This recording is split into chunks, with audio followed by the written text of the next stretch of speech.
अब संशोधन बिल सदन में पेश भी किया जा चुका है। अमित पांडे हमारे सहयोगी हमसे सीधे जुड़ रहे हैं ज्यादा जानकारी के साथ।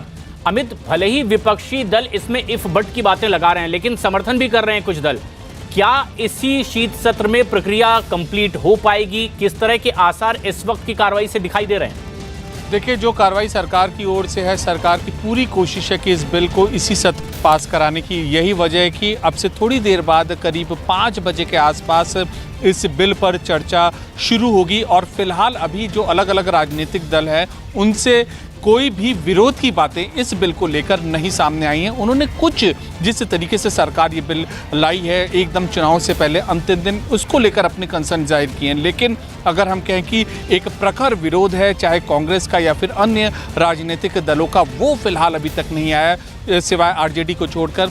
तो हम ये कह सकते हैं कि अभी जब चर्चा शुरू होगी थोड़ी देर में, तो अब फिलहाल अभी विपक्ष के तीखे तेवर का इस बिल को लेकर संसद में सरकार को नहीं सामना करना पड़ेगा। राज्यसभा की कार्रवाई एक दिन के लिए आगे बढ़ी जरूर है, लेकिन क्या आसार महसूस हो रहे हैं ये प्रक्रिया पूरी खत्म हो जाएगी, अपने अंजाम तक पहुंच जाएगी इसी सत्र में? क्या इस तरह के आसार भी दिखाई दे रहे हैं? बिल्कुल उसी रणनीति के आधार पर सरकार चल रही है और आज ये सरकार की कोशिश है कि आज के दिन लोकसभा में ये बिल पारित करवाए और उसके बाद राज्यसभा में कल इसको ले आए और इसी वजह से एक दिन की कार्रवाई राज्यसभा की जो वो आगे बढ़ाई गई है। तो एक सरकार ये मैसेज देना चाहती है कि हम इन लोगों के साथ हैं और इसीलिए हम इस बिल को हम संसद में ले आए हैं। जी, आप बने रहें हमारे साथ। लेकिन अब इस पर लगातार कई और राजनीतिक दलों की प्रतिक्रियाएं भी आ रही हैं।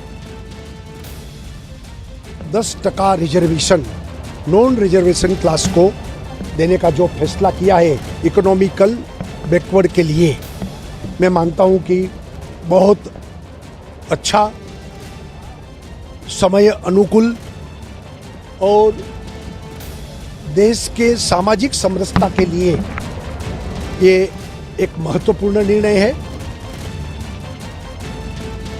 अभी 2019 में इलेक्शन होने वाला है, चंद ही महीने बच गए हैं और इनको लगता है कि इनकी जो ज़मीन है वो पैर से फिसल रही है।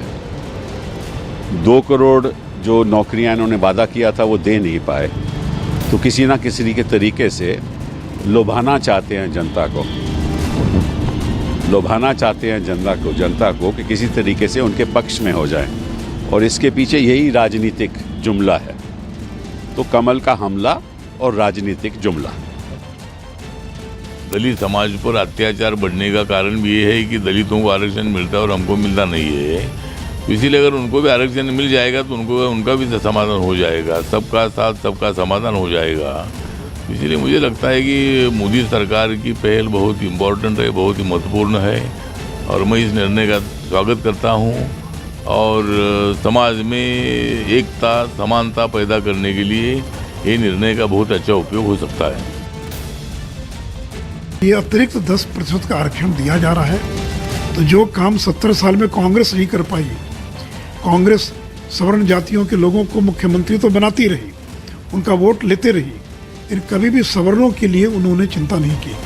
लेकिन ये नरेंद्र मोदी की सरकार है, जब अनुसूचित जाति जनजाति अत्याचार निवारण अधिनियम को निरस्त कर दिया सुप्रीम कोर्ट ने, तो उसको रिस्टोर करने का काम नरेंद्र मोदी की सरकार ने किया।